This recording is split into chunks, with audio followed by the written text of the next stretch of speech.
needed flats, you know, repeat that. Luckily, except when It all has to do with. Little John, whoever Little John was. He Oh. Couldn't see a thing, could you? I mean, I He's a big guy. couldn't see anything, but at least Did block the wind though. he did block the Yeah. wind. He's a big fella. Clearly. He's funny. It's interesting how big he is in person, and that you see him on that screen, and you know he's a He big looks guy. big, but he doesn't look that big. I think so. Okay, we'll go ahead and get this meeting called to order, if we may. I'm looking here, there's no prayer.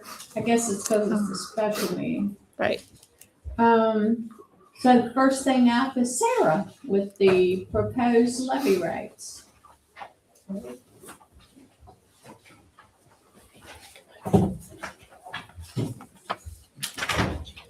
Motion to approve those, Melvin. Thank you. Motion to approve the proposed levy rates. Second. Thank you.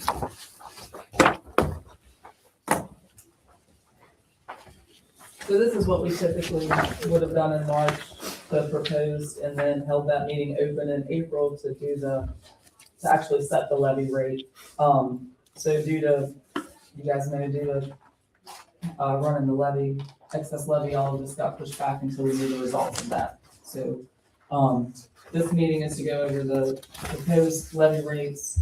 If you guys approve them, we'll have to put them in the newspaper for 2 weeks and then meet again to actually set the levy rates.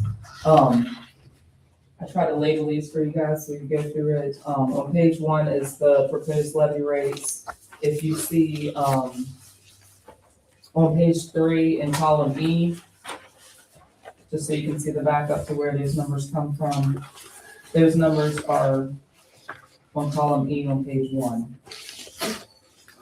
The levy rate percentages in the middle on page 1 are set, and that multiplies across to give us the current expense levy, or the current amount that we receive from property taxes. The 5% for uncollectibles and the 2% for tax discounts are what we have always used. Those are just the percentages that we use there. And then below that, the allowance for the assessor's valuation fund is on page 4. That's sent out by the state. You see Hardy County on there, it's 1.85 this year. Last year, I think it was 1.82. That gives us the projected net taxes to be collected at the bottom on page 1. If you look at page 2, that's for the bond levy that we have. Hang on a second. Yeah. I'm trying to flip back and forth.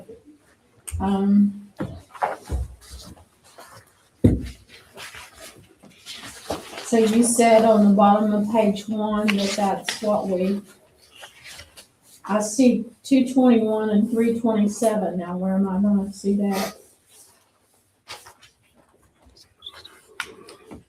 Where are you at, Dixie? I'm sorry. You were saying here that, The percentage, the 1.85%, okay, yeah, is what we use on page 1 here. The valuation fund is 1.85. okay, I see that, okay. Thank you. You're welcome.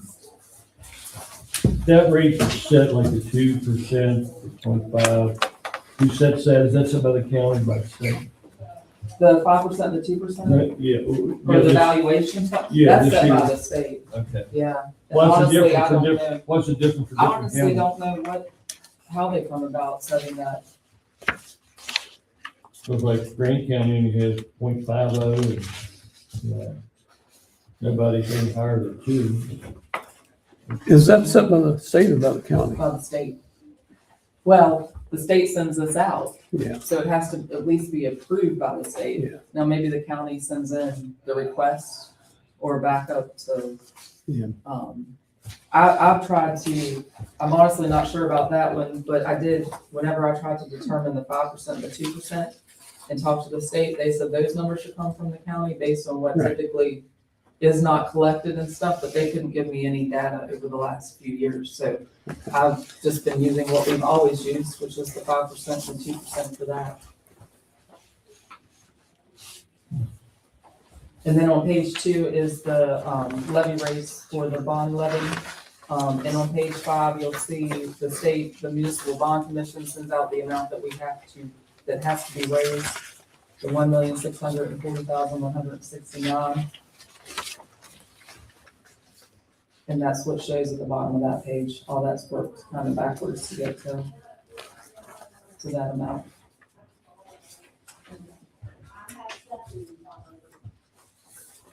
So that's okay on that, okay. Anybody have any questions? And about the state tells us what we can charge for our levy, right? the municipal bond commission? Yeah. Well, Yeah. for the bond. But do they tell us about our levy too? On the general, Uh-huh. well, yeah, the state, yeah, those are set by the state. That's what I Yeah, thought that they were. Thought, if we could change them Yes, just a little yeah, bit. bump them up a little bit. No, they're all set by the state, and once, if you guys don't see anything wrong with these and approve these, then this goes not only in the newspaper, but it also is sent to the state auditor's office, and they have to send us back approval before we actually. So it's approved multiple places and multiple times.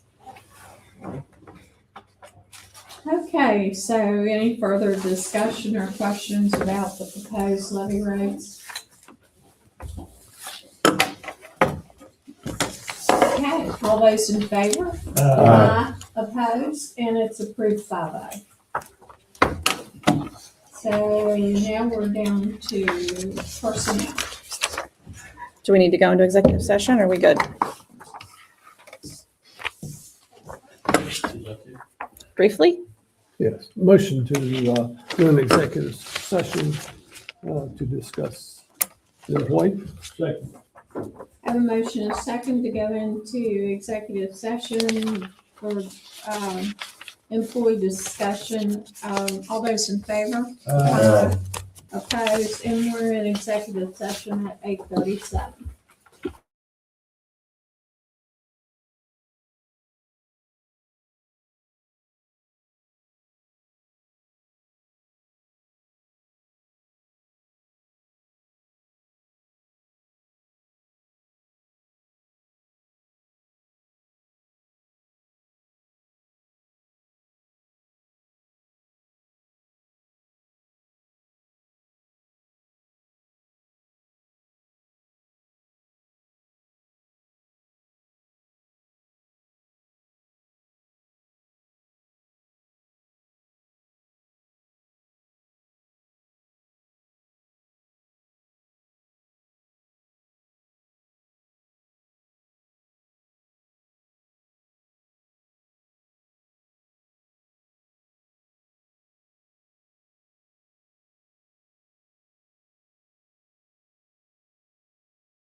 To come out of the executive session. Wait a minute. Yes. Yeah, I'm ready. Now, I move to come out of the executive session. Second. A motion and a second to come out of executive session at 8:47 with no action taken. All those in favor? Opposed? And we're out 5-0. Okay, are we ready to roll into personnel? Yes, ma'am. Okay. All right, I would recommend the approval of days without pay for Odessa Colors, April the 10th, half a day, April 29th, 1 day, May 4th, half, May 5th, half, May 8th, half, Emily Pratt, May 8th, 1 day, and Angela Taylor, May 4th, half day, May 5th, May 6th, May 7th, and May 8th, totaling 4.5 days. So those folks, Are still under their 5 that you typically would approve. okay. Motion to approve. Second. All those in favor? I'd recommend the approval of the service personnel hirings for Haley Mungold, Autism Mentor Special Education, MES, Kimberly Seitz Cook 2, and Kimberly Seitz Cook 2. MES, one effective for May 18th and then the other for the 26-27 school year. Recommend the approval of Melinda Beiser, Summer Program Aide at MES for the 27 school year only. Tammy Shingleton, Summer Program MES, effective for the program 26-27 only. Carl Adolfson, Summer Program Bus Operator for the 26-27 school year only. Nellie DeLauder, Summer Program Cook 3 MES, 26-27 school year only. Patricia Miller, Summer Program Custodian Half Day, 26-27 school year only. I'd recommend the approval of Emily Pratt as the gifted teacher halftime countywide, and Richard King as a special education teacher at East Hardy Elementary School, 26-27 school year only for both of those. Recommend the approval of the letters of agreement for Cherie Link, custodian at East Hardy High, to change her work hours in for the 2026 summer. Terry Miller, custodian, East Hardy High School, to change work hours for the 2026 summer. Ashley Mills, custodian at East Hardy High School, for the change of work hours for the 2026 summer. Dylan Ruddle, custodian at Moorfield High School, for the change of work hours 2026 summer. And Casey Campbell Trent, custodian at Moorfield High, for the change of work hours for the 2026 summer. I recommend the approval of Margaret Perkins and Leslie Welton C., volunteers for the 2026-2027 school year only. I recommend the approval of the following resignations. Rebecca Holler as a substitute teacher, effective May 4th, and Robin Williams as a first grade teacher, Moorfield Elementary School, effective June 30th. And also as for Orrin Staggers as council, human resource and attendance director at the central office, effective June 30th. Motion to approve. Superintendent's recommendation from personnel. Second. I have a motion and a second to approve the superintendent's recommendation on personnel. All those in favor? Aye. Opposed?